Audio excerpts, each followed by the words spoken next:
What's good? It's your boy Trouble T Roy. Don't get hit boxing talk, and we are back with another one. And it goes. So this is just my little recap on this past weekend, specifically the Jaron Ennis versus Stanionis fight. I don't know how to say his first name, so I'm not gonna bother. Good fight, great fight. Both of them showed up to fight, but Stanionis was taking the beating. Perfect style for Jaron Ennis. Kind of come forward type of style in Stanionis. He likes to come forward. He's kind of as you call him, a brawler. Loves to throw them big hooks, haymakers, which is really what he was doing before the stoppage. I believe the stoppage was in round 6, if I'm correct. I could be wrong. But when he fights, he definitely was fighting like he was, you could say, like desperate at a certain point. You could tell he was desperate because he was just throwing big hooks almost to a point where he's throwing himself off balance. That's the kind of fighters that Ennis is going to eat off of every time. That style of fighting, Boots eats that every time. That's the style that he makes a win look easy with, if for lack of a better way of presenting it, you know. But Stanionis got a lot of heart, but you know, his corner threw in the towel and said that's it after the 6th round. I'm gonna keep saying the 6th round. I think that's when it ended. I can't remember, but he had heart. You know, I could tell you could see that he didn't want to stop. He wanted to keep on going and go out on his shield or whatever. But his corner, I think they did the right thing making the stoppage, because he was basically, there was nothing else that Stanionis could offer Boots at that point. So good stoppage, good fight from both sides, Boots and Stanionis, but you know, Boots obviously came out on top with the whole thing. So I'm looking at now, I'm just curious to what Boots will decide to do next. I had seen a picture of him a couple days before the fight, and I will find it very hard to believe that Jaron Ennis is making 147 comfortably. This picture looks like he don't look too comfortable. I'll just say that. Big ass head and a little body. That's normally not too good. I think he stands around 5'10"-ish. He looks at least about 5'10", maybe 5'11" at the tallest, and that's big for a welterweight. He definitely looks like he should go up to 154, but he has great opportunity at 147 to become undisputed, which you have Brian Norman Jr. and then you have Mario Barrios. It's like, I don't know what we consider those wins if he goes for those. I don't know what we would consider those wins as far as legacy. They're good fights to make, especially I think he beats both of them for sure. But does Jaron Ennis go after Norman? Or does he go after Barrios? Barrios still being with the PBC. Does he go to the PBC for one fight? Or does he go after Brian Norman, who seems like he doesn't want to fight Jaron Ennis? I ain't gonna lie, because he had a chance to make over $1 million and turn that down. So what makes you think he really wants to fight Ennis at this point? Norman and his father, junior and senior, just kind of run their mouth a lot. And that's another one of these issues we have in boxing, where it's this father-son thing. Like, father speaking on everything, you know, speaking for their sons. And it's like, come on, man, let that kid be a man. You know what I'm saying? But I'm not saying that's neither here or there as far as them fighting. But I don't think when Brian Norman had the opportunity to make probably the most money he's ever made fighting Boots, and he turned that down, that just kind of told me a lot that I need to know about him as a, you know, as a fighter. So, but like I said, and also congratulations to Boots, because he is now the new lineal champion of the weight class of 147. So that's, I mean, hey, big ups to him for that, you know. Big ups to him for that, you know. So he could stay at 147 if he feels like he's still making the weight comfortably, which I don't believe, me personally. But then again, I don't know who really makes weight comfortably nowadays, because everybody fights lower than what they walk around at. So losing that weight in between fights during training camps, I don't think that's easy for anybody, you know. But that's neither here or there. I mean, you know. But yeah, so yeah, like I said, he could go to the PBC for a fight, because there ain't nothing else over at PBC for him to do. So if he go over PBC, it's probably gonna be for a one fight deal, and then, or I mean, he can go over there, fight Barrios, take that strap, and then go up and fight Sebastian Fundora. Go up to 154 there. That's a 2-fight deal right there, easy to make. And I do believe Tim Tszyu, I believe he's still somehow a part of PBC, so that's a fight to make.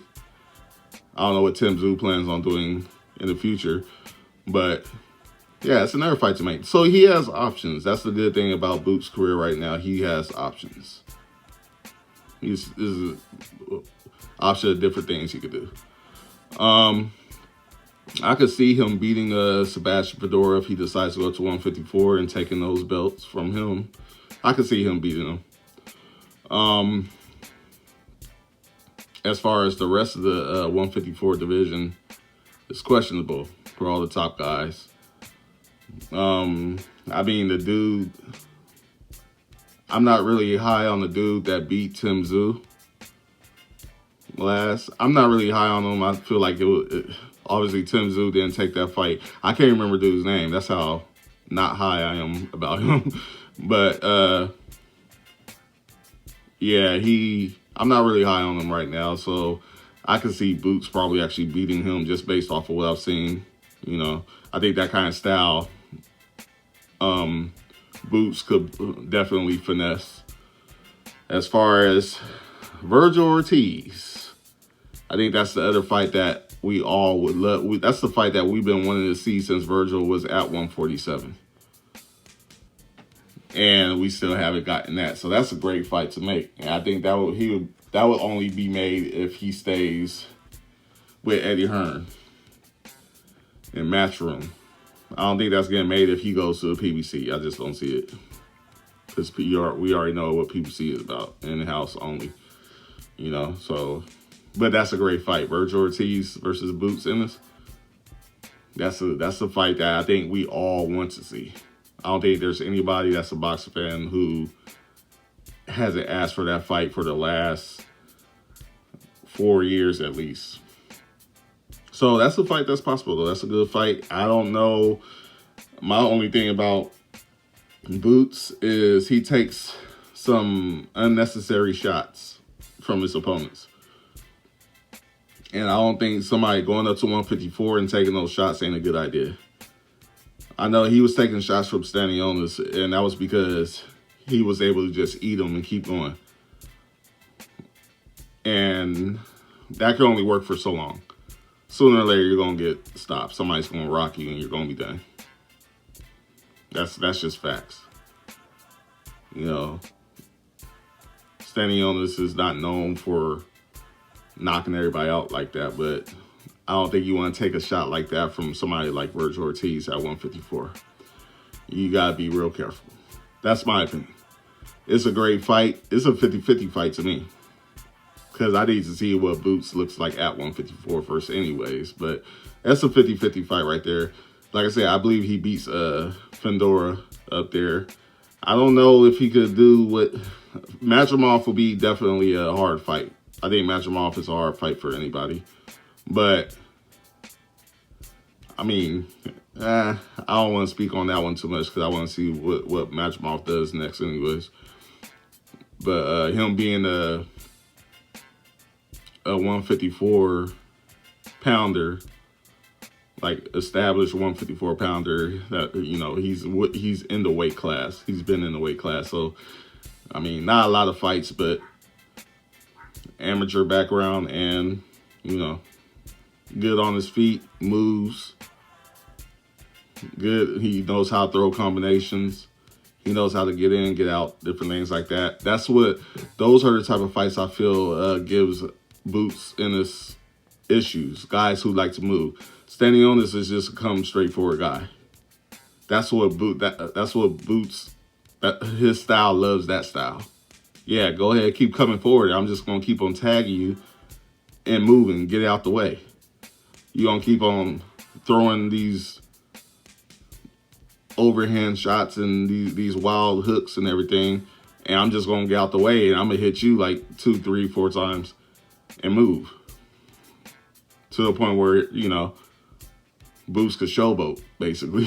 You know, so it's a lot of. It's going. I'm definitely. I'm entertained by Boots.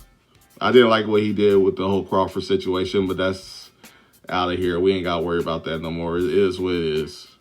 He was really just a young man just trying to, you know, kind of get his name right. And I think he did well this past weekend. I think his name will be more respected now. I think he deserves it, especially coming after his last couple of performances. He definitely made up for that, you know, in a great way. And yeah, he has options. Like I said, stay at 147, go to PBC, fight Barrios, or stay at 147 and stay with Matchroom, Eddie Hearn. See if you could get this Brian Norman unification going. If he could get at least one more unification between those two and then go up, I'll be more satisfied. I mean, unless he could, like I said, if he could make 147 and fight both of them, that'd be great. But I really don't think neither Barrios or Norman wants to fight him. So I don't know how hard those fights are going to be able to be made. So he might be better off going up to 154. And that's, like I said, that's where the fire is.